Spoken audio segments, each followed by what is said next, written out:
시사평론가 김성수의 오늘.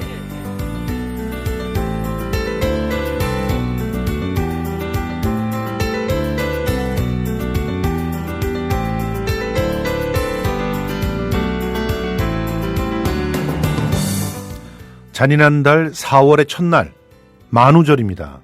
김성수의 오늘 인사드립니다.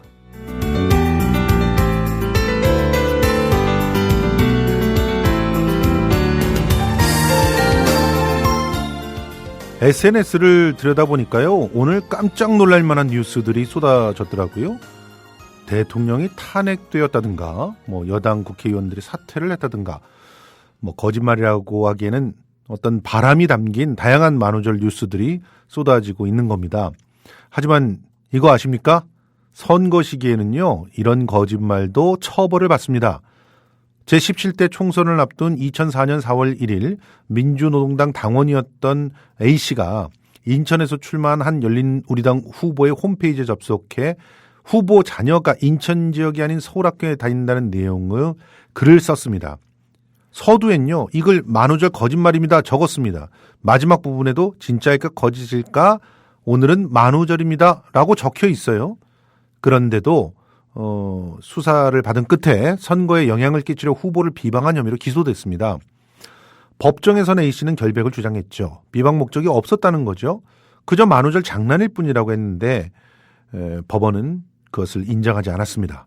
1심은 A씨가 인터넷을 이용해서 유권자들의 투표에 영향을 주려 했다며 다른 비방글을 쓴 혐의 등을 포함해서 그에게 벌금 50만 원형을 선고했습니다. 항소했어요. 그렇지만 서울고법 역시 선거즈음에 특정 정당 후보자를 반대하고 비난하는 글을 인터넷에 게시하는 거 깨끗하고 공정한 선거 분위기 해친다 하면서 항소를 기각했습니다. 만우절 거짓말조차도 총선 때문에 온전히 즐기지 못하는 2016년 오늘, T.S. 엘리엇의 말처럼 그야말로 가장 잔인한 달이 지나가고 있습니다. 더구나 세월호 2주기도 기다리고 있지 않습니까? 하지만 엘리엇은요, 4월이 잔인한 이유가 죽은 땅에서 라일락을 키워내고 기억과 욕망을 뒤섞으며 봄비로 잠든 뿌리를 뒤흔들기 때문이라고 했습니다.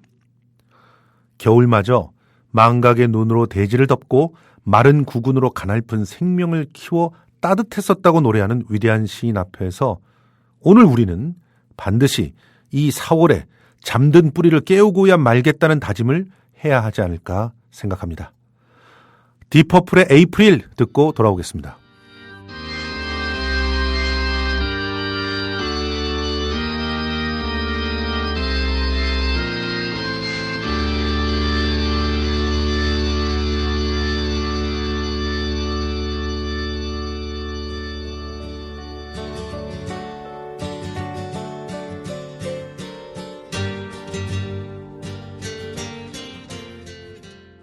대한민국 투어. 우리 국민TV 남덕수 조합원님께서 운영하시는 이 대한민국 투어. 이분이 그 20년 경력의 베테랑입니다. 이분의 어떤 경험을 여러분께서는 그냥 버스에 앉아가지고 다 빼먹는 거예요. 20년 동안 쌓아둔 그 빅데이터. 그렇죠. 버스가 이제 28인승 최고급 리무진 버스도 있고 45인승 좀 더 많은 분들이 타실 수 있는 이런 버스도 있으니까 고급진 여행도 바로 남덕수 조합원님과 함께라면 가능하다. 문의 전화는요 1599-2686번입니다. 1599-2686. 버스 여행하면 2686이 딱 생각이 나네요 벌써. 1599-2686번 아니면 네이버나 다음 같은 그 검색창에서 대한민국 투어 이렇게 검색하셔도 되고요. 그리고 웹사이트 대한민국 투어 한글로 쓰시면 됩니다. 대한민국 투어.kr 이렇게 검색하셔도 언제든 들어가실 수 있으니까 우리나라 국내 여행들도 많이 애용하시기 바라겠습니다. 대한민국 투어였습니다.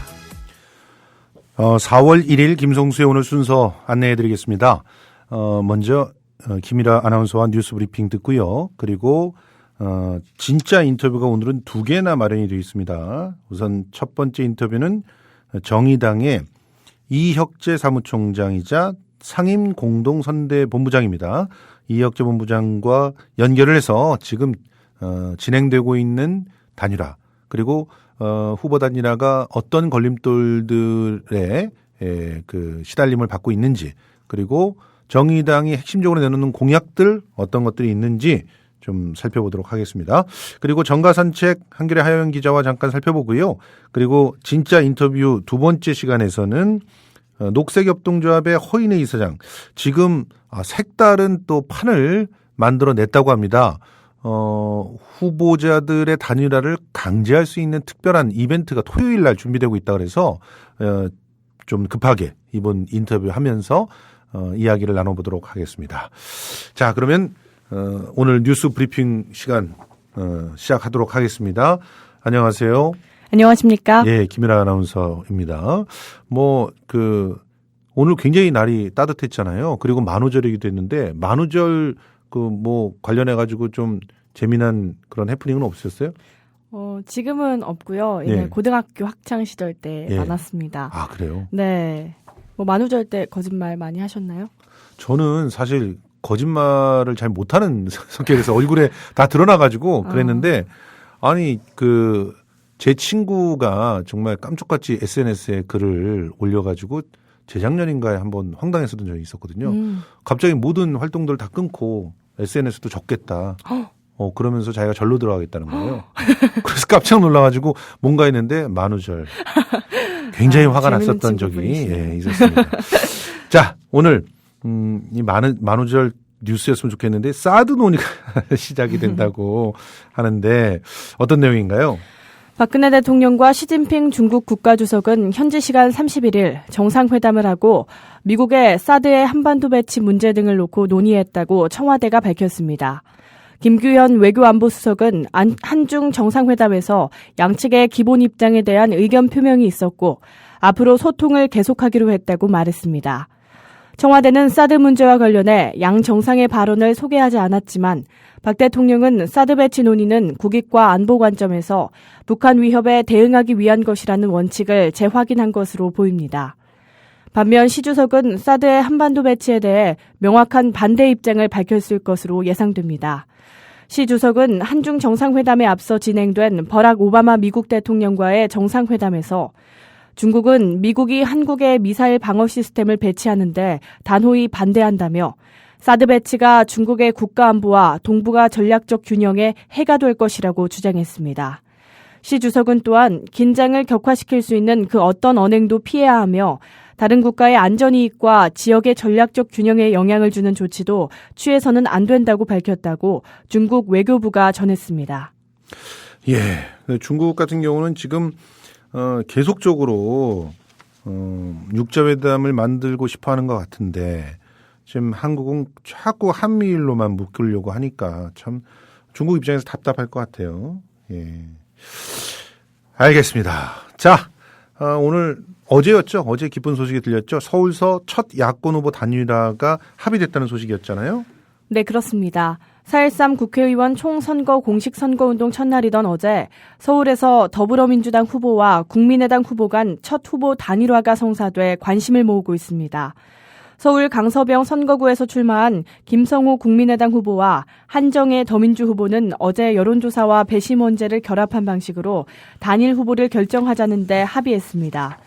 이에 따라 두 후보는 오는 3일까지 여론조사와 배심원제 경선을 마치고 패한 쪽은 투표용지 인쇄일인 4일 전에 물러나기로 했습니다.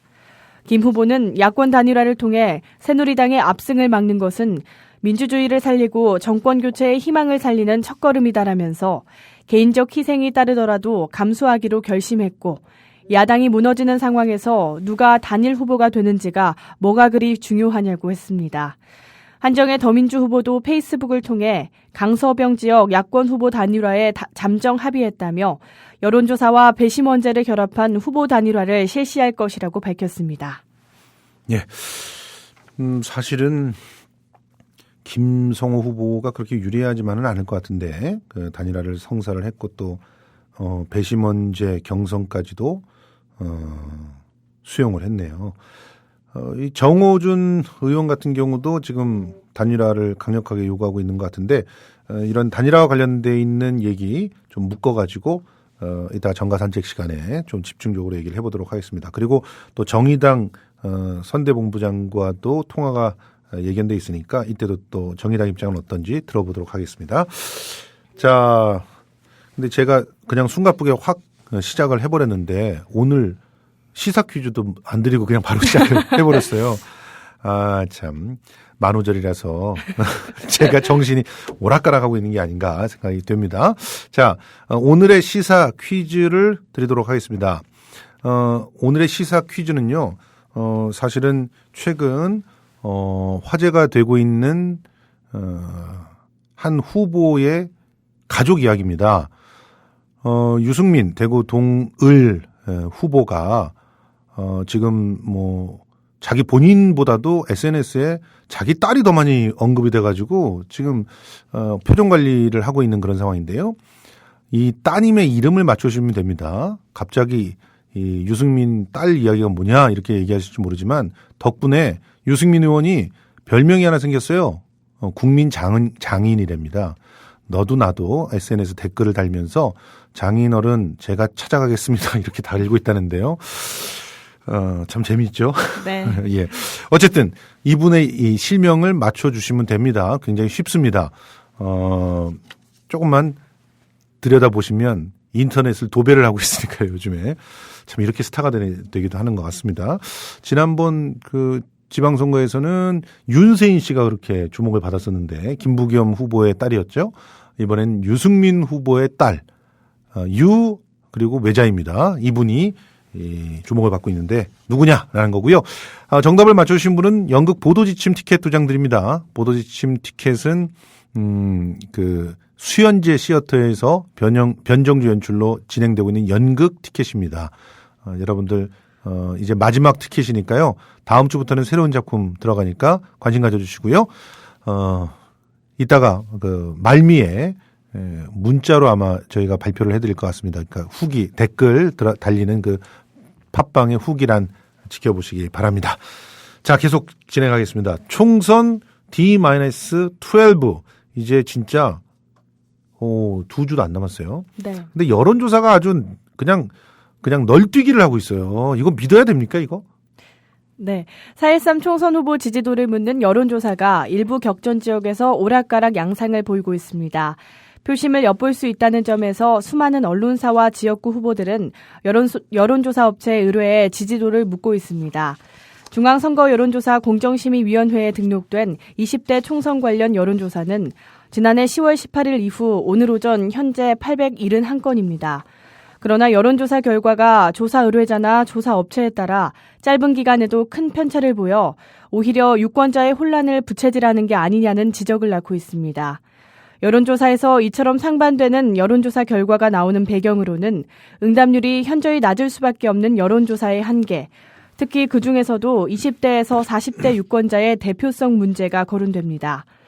여론조사 업체 엠브레인의 이병일 상무는 연합뉴스와의 통화에서 젊은 층의 경우 1인 가구도 많아 유선전화 여론조사의 응답률이 거의 없다시피 하다. 그래서 가중치를 적용하면 한 명의 응답이 3-4사람 몫으로 반영된다고 설명했습니다. 예, 그러니까 여론조사 너무 믿지 마시고요. 여론조사는 그냥 추세를 보는 참고자료 정도 생각을 하시면 될 것 같습니다. 중요한 것은 후보자의 공약과 그 사람의 언행 그리고 이전까지 만약 그 사람이 의원이었다면 잘 공약을 지켰는지 아닌지 그런 것들을 살펴보시면 될 것 같고요. 다음 뉴스로 넘어가겠습니다. 안양 동안갑 유현목 후보 민중연합당이죠. 선거운동을 700만 원으로 치르겠다고요? 네, 그렇습니다. 4.13 총선 경기 안양 동안갑 선거구에 출마한 민중연합당 유현목 후보가 700만 원으로 선거를 치르겠다고 약속했습니다. 유 후보는 오늘 보도자료를 내고 흑수저와 비정규직 노동자의 직접 정치를 선언한 만큼 당원 자원봉사자만으로 모든 선거운동을 하겠다고 밝혔습니다. 이어서 수천만 원이 드는 선거 사무실도 운영하지 않고 직접 시민들을 만나 소통하는 선거운동을 하겠다며 선거가 마친 뒤 선거운동 내역을 투명하게 유권자에게 공개하겠다고 했습니다. 유 후보는 헌법은 모든 국민은 선거에 출마할 권리가 있다고 말하지만 실제 상황은 그렇지 않다며 국회의원 선거 기탁금 1,500만 원은 88만 원 세대의 흑수저 청년이 선거에 나가려면 한 푼도 안 쓰고 2년 월급을 저축해야 한다고 말했습니다. 이어 선거 기탁금은 돈 많은 사람들만 선거에 출마할 수 있도록 만든 제도라며 흑수저 청년과 비정규직 노동자의 직접 정치를 가로막는 장벽이라고 주장했습니다. 예. 유 후보는 아빠는 정리해고의 위협에 시달리고 엄마는 비정규직에 고통받고 자식은 청년 실업으로 내몰리는 대한민국은 헬조선이라며 이 불합리한 세상을 바꾸기 위해 헬조선에서 고통받고 외면받는 이들이 정치에 직접 참여해야 한다며 지지를 호소했습니다. 예. 다음 뉴스가 중앙선관위 투표 동료 영상 선정성 논란입니다. 이게 참 읽기도 참 그런 낯뜨거운 내용들로 도대체 요즘 선관위 왜 이러나요?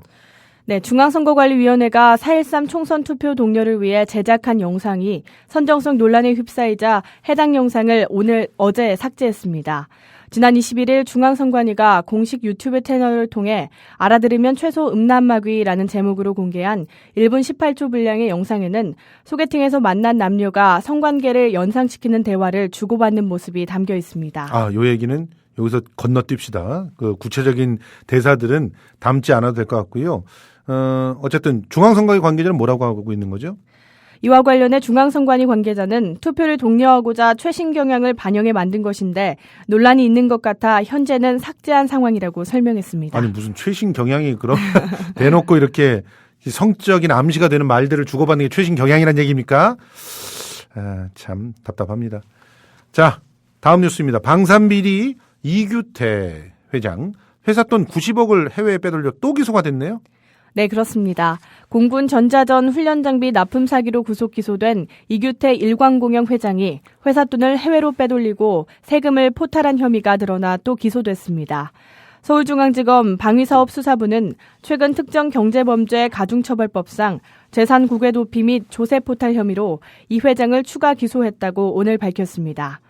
검찰에 따르면 이 회장은 차명 계좌를 통해 90억여 원의 회사 자금을 홍콩 등으로 빼돌리고 그만큼 부과되는 세금을 내지 않은 혐의를 받고 있습니다. 앞서 이 회장은 EWTS 소프트웨어를 국산화한다며 납품 대금을 부풀리는 수법으로 1,100억 원대 사업비를 챙긴 혐의로 작년 3월 구속 기소됐습니다. 이후 EWTS 관련 소프트웨어를 불법 복제에 사용한 혐의, 군사기밀을 대가로 국군기무 사령부 직원에게 뇌물을 준 혐의, EWTS 공급 대금을 은닉한 혐의 등으로 추가 기소됐습니다. 예, 아주 화려하십니다. 이규태 회장님. 클라라하고 이렇게 감정 싸움 할 때가 좋았던 것 같습니다. 자, 오늘은 그 뉴스 브리핑 여기까지 하겠습니다. 진짜 인터뷰 시간들을 좀 확보하기 위해서요. 짧지만 이렇게 간결하고 어떻게 보면 정말 그야말로 진국만 보내드린 것 같습니다. 김이나 아나운서 고생하셨습니다. 고맙습니다. 지금까지 뉴스 브리핑 김이라 아나운서였습니다. 월간 다운로드 수 1,000만, 팟캐스트계의 에이스, 국민 라디오가 광고주를 찾습니다. 직접 찾아서 선택해 듣는 방송, 청취 몰입도가 높은 방송, 지상파 케이블 광고와 차원이 다릅니다. 부담 없는 가격, 소비자의 열띤 반응, 전혀 다른 광고의 블루오션을 경험해 보십시오. 국민라디오 @gmail.com으로 문의해 주시면 상세히 안내해 드리겠습니다.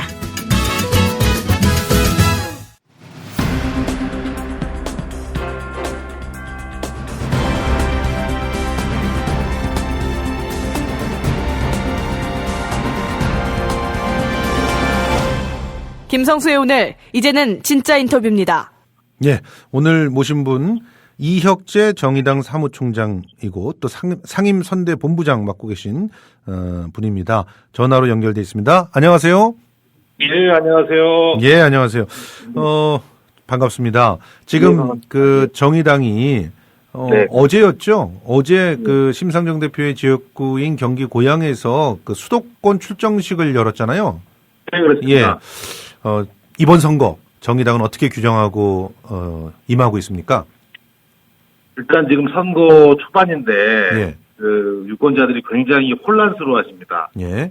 예, 어디가 여당인지 어디가 야당인지 예. 이뭐 돌려막기도 아니고 회전문인사도 아니고 말이죠. 예. 그래서 뭐 공천 갈등이 최악이었고 예. 이로 인해서 우리 유권자들에게 보여줄 각 당의 정책이라든지 비전이 다 상실된 상태로 이제 선거가 치러지게 됐어요. 예. 그래서 정의당은 이번 선거 가장 중요한 요인이 불평등과 기득권을 타파하는 선거가 돼야 된다. 예. 라는 겁니다. 우리 많은 언론이라든지 여론조사 연구소에서 발표한 자료 보면 우리 국민들이 가장 분노하는 것, 예. 가장 민감한 것이 바로 불평등과 기득권입니다. 그렇죠. 그래서 이 문제를 타파하는 선거가 돼야 된다고 하는 것이 저희 핵심적인 주장이고 예. 이걸 할 수 있는 정치 세력은 정의당밖에 없다라고 예. 하는 겁니다. 그래서 민생 제일 선명 야당 기치를 가지고 저희 선거에 임하고 있습니다. 그 정의당 대전시당 같은 경우는 그 대전 평화의 소녀상 앞에서 출정식을 가졌더라고요. 이거는 예, 예. 어떻게 보면은 그 굴욕적인 한일 협약 이거 되돌리겠다 이런 의미가 있는 건가요? 일단은 이제 평화의 소녀상 같은 경우는 예. 시민들이 그 성금을 모금해서 만든 장소지 않습니까? 그렇죠.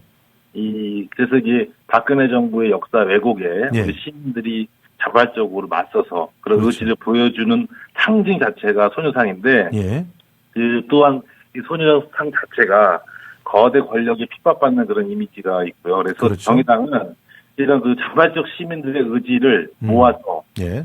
정치를 교체하겠다라는 그런 의미를 담아서 예. 이 소녀상 앞에 출정식을 갖게 된 겁니다. 아, 그렇군요. 그러니까 구체적으로 그 한일 단체 협약을 좀 바꾸겠다 이런 의미라기보다는 이 소녀상을 만든 국민 한 사람 한 사람의 뜻을 높이 받들겠다라고 하는 그런 의미가 더 있다라는 말씀이시군요. 예, 예. 이번 선거를 통해서 정의당이 원내 교섭단체 구성할 계획이시잖아요. 예, 그렇습니다. 예. 그런데 뭐 원내 교섭단체를 만들면 어떤 것이 이득이 되는 거죠? 유력 정당과 군소 정당의 차이가 있다고 봅니다. 예. 군소 정당은 이제 압력 단체에 불과하고 예.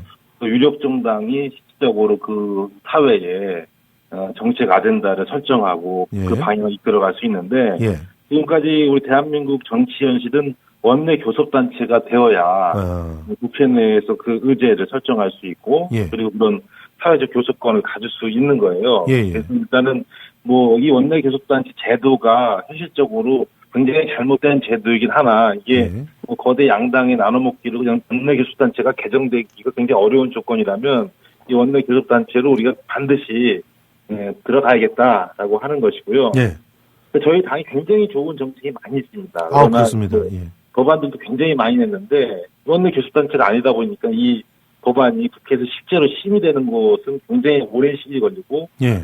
심의를 잘 안 된 경우 굉장히 많거든요. 맞아요. 예. 네, 그래서 원내 교섭단체를 목표로 열심히 뛰고 있습니다. 네. 그러니까 원내 교섭단체가 안 되니까 내가 발의를 하더라도 더불어민주당이나 이런 데에서 공동 발의를 갖다 유도하지 않으면 아예 심의조차 못하는 그런 일들이 벌어지는 거죠. 그렇죠. 예. 그리고 또 그 안에 들어가서 직접 의견을 개진하기도 굉장히 어려운 상태고. 그런데 지금 현재 그 전체 구도를 봤을 때 확실하게 이기고 있다라는 지역은 한 군데도 안 보이는 것 같아요. 예. 여론조사마다 편차가 있는데요. 예. 일단 지금 최근 지지율을 보시면 아시다시피 어제 9.5%가 리얼미터에 나왔는데요. 예. 30대 지지율에서 20% 육박을 하고 있습니다, 지금. 예. 사실 정당 지지율이죠, 이거는? 예, 정당 전국적인 지지율이 30대에서는 20%를 갖고 있는데, 그리고 이제 수도권 같은 경우는 15%에서 20% 왔다 갔다 하고 있습니다. 예. 그래서 저는 이번에 지금 원래 야권의 민심의 바로미터는 호남이었어요, 그동안. 그렇죠. 거기서 이제 누구를 지지하느냐에 따라서 그 정당 지지가 좌우됐는데, 지금 호남이 대혼전 상태이고, 내가 엊그제 광주에 내려가 봤는데 도대체 누구를 찍어야 될지 누가 새로운 당인지 알 수가 없다는 겁니다. 그러니까 지금 그 더불어민주당의 분당 사태로 인해서 호남이 이 바로미터가 되기가 어렵고 오히려 수도권 특히나 서울 지역의 민심이 호남으로 이렇게 이전되는 현상이 보이고 있다는 거예요. 예. 호남 사람들이 서울에 있는 친구들한테 이번에 누구 찍어야 되냐 이렇게 오히려 역으로 물어보고 있는 상황이 지금 재현되고 있다라고 봤을 때 저희는 굉장히 기대를 많이 하고 있습니다. 그래서 이 서울 지역, 특히나 수도권 지역과 우리 30대 가장 젊은 투표층이 정의당 지지가 계속 상승하고 있기 때문에 이 지지를 기반으로 하면 정당 투표 20%까지 목표를 할 수 있지 않을까 저는 보고 있고요. 예. 그리고 이제 지역구 봐서는 지금 여론조사 지표가 굉장히 다 튀게 나오는데 실질적으로 지금 확실한 투톱 체제를 우리가 유지하고 있습니다. 그래서 심상정 대표, 고향의 심상정 대표와 창원의 노회찬 전 대표는 반드시 승리할 거라고 전망을 하고 있고, 예. 그리고 저희 당의 박원석, 정진우, 김재남 이런 현역 의원들과 야권 단일 후보로 선정된 인천의 2곳, 그리고 호남에 몇 곳 이렇게 전국적으로 보면은 당선 가능성 안에서 다툼을 벌이고 있는 후보들이 꽤 있다고 봅니다. 지금 이제 말씀하신 건 비례 후보에서 약진을 좀 하고 그리고 지역구에서 지금 단일화가 성사된 곳은 특히나 다 따내게 된다면 그러면 20석도 가능하지 않겠느냐 이렇게 보고 계신다는 거죠. 네네. 그런데 지금 사실은 이번 선거 들어오기 전에 네. 권역별 비례대표가 통과됐으면 진짜 비례대표에서 약진을 하실 수가 있었잖아요. 굉장히 네. 안타까운 일 아닙니까? 이런 부분들이 먼저 좀 개선이 돼야 정의당이 확실하게 원내에서 교섭 단체를 만드는 날이 다가오지 않을까요? 네, 그건 굉장히 아쉬운 지점이고요. 예. 사실 더불어민주당이 굉장히 유감입니다. 그 부분에 대해서는. 그러니까요. 사실 당론으로 결정을 했습니다. 맞아요. 연동형 비례대표제 도입을 하자고 해놓고 예. 실제 협상 과정을 들여보다 보면 예. 새누리당이 반대한다는 이유로 그리고 의사 일정이 촉박하다는 이유로 다 포기해버리고. 그러니까요. 결국 너무나 비례대표 쉽게 다 시작까지 내줘버렸어요. 예. 네. 사실 저희 당뿐만 아니라 지금 녹색당이라든지 예. 노동당도 사실 의석을 확보해서 더 많은 다양한 사회적 약자의 목소리를 대변하는 것이 국회가 필요하다고 보는데 사실 예. 그런 기회조차 다 차단이 되고 있고 결국 양당 기득권 정치로 소선거구제로 전환됐기 때문에 예. 사실 이 국회가 정말 모든 국민의 민의를 대변할 수 있느냐라고 하는 것은 의문이 있는데 예. 어쨌든 결과적으로는 지금 제도 변경이 불가한 상태에서는 저희가 어쨌든 소선구제에 하였지만 열심히 뛰는 수밖에 없죠. 자, 야권 단일화 지금 그야말로 화두입니다. 그런데 네. 심상정 대표께서 어제였죠. 방송 인터뷰 통해서 명분 없는 야권 없는데 그거는 정의당 문단이라는 얘기다. 더민주 중심의 단일화 논의에 일침을 가했는데 지금 현재 단일화 정말 제대로 진행되고 있는 겁니까? 현재까지 제대로 진행되지 않고 있다고 보시면 되고요. 예. 근데 저희가 애초에 민생과 민주주의를 위한 야권 전략협의 제안을 먼저 했던 그렇습니다. 상황이고, 예. 사실 야권 연대에 대한 국민적 부응에 바람에 부응을 해야 된다. 예. 이런 주장을 먼저 했기 때문에 저희들도 책임이 있다고 봅니다. 근데 그때 그런데, 당시는 자기네들끼리 공천 갖고 싸우느라고 관심도 안 갖다가 그렇죠. 이제 거의 진짜 선거 막판에 몰려가지고 단일화하지 않으면 안 된다는 식으로 압력을 넣는 상태로 가고 있잖아요. 지금 결과적으로 보면은 네. 큰 당의 후보가 네. 작은 당 후보를 사퇴시키는 네. 그런 작전이라고 볼 수가 없어요. 예. 지금 일부 지역구에서는 더불어민주당 후보와 친한 여러 시민단체들이 우리 후보 사무실에 찾아와서 예. 단일화 경선에 빨리 응해라 이러는 거예요. 사실 그 정당 지지율 차이가 있지 않습니까? 그렇죠. 더불어민주당과 정의당과 그래서 정당 후보 이름을 넣고 여론조사 돌릴 경우 그 정당 지지율을 반영했을 때는 사실 정의당 후보들이 굉장히 불리하거나 다 떨어질 가능성이 매우 높은 것이 사실입니다. 몇몇 후보를 제외하거나.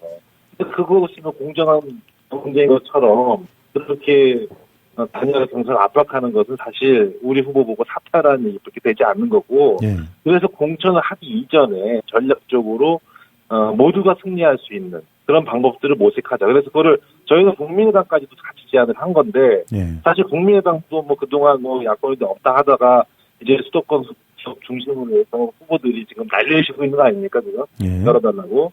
지금 이게 사실 그동안 정의당 입장에서는 사실 모든 걸 내놓고 논의할 생각이 있었는데도 불구하고 예. 여태까지 이렇게 만든 거는 더불어민주당의 책임이 가장 크고 그다음 국민의당도 그동안 외면했기 때문에 그 책임을 면하지 않을 수 없다고 봅니다.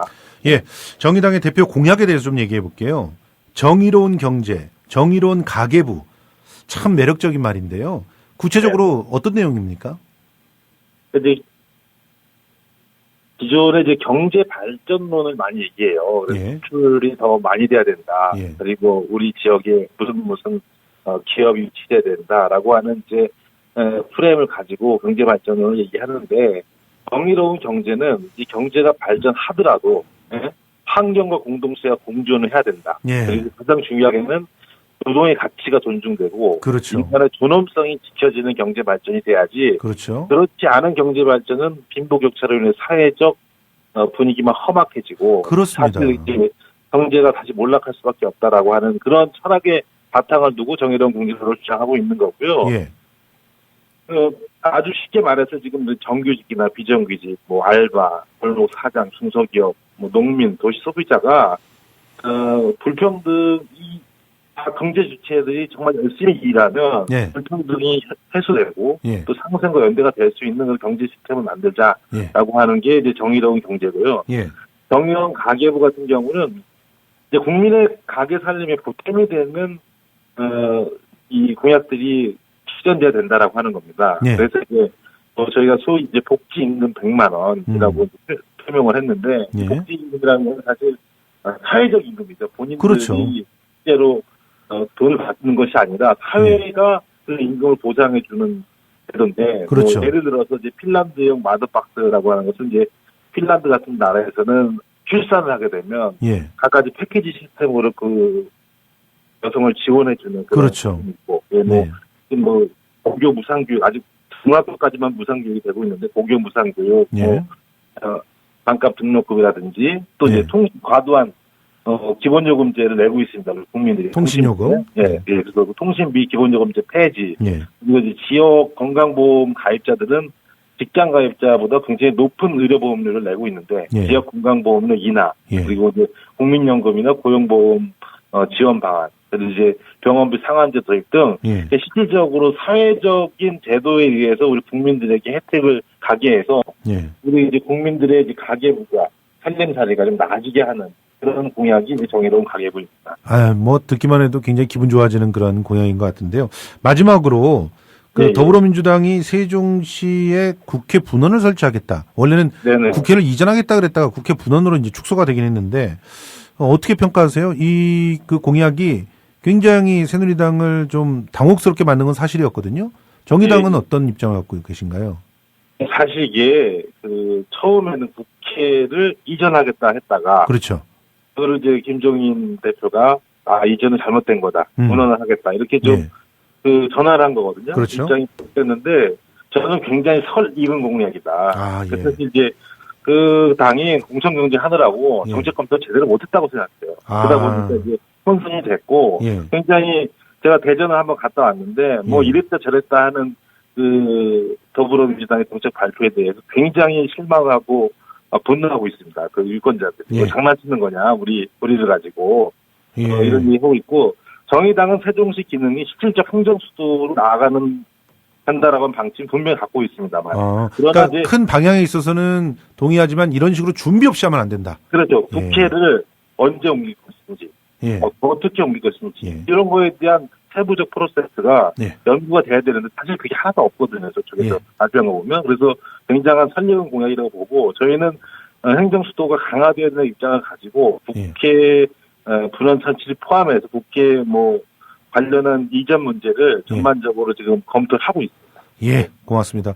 이렇게 열심히 뛰고 계시는 와중에 이렇게 시간 내주셔서 너무나도 고맙습니다.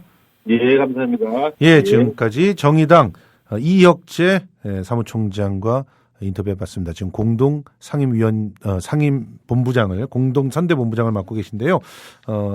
정의당의 선거에 임하는 그런 어떤 자세를 좀 낱낱이 알 수 있는 시간이 아니었나 생각을 합니다. 국민 라디오 지지하는 4가지 방법 아시나요?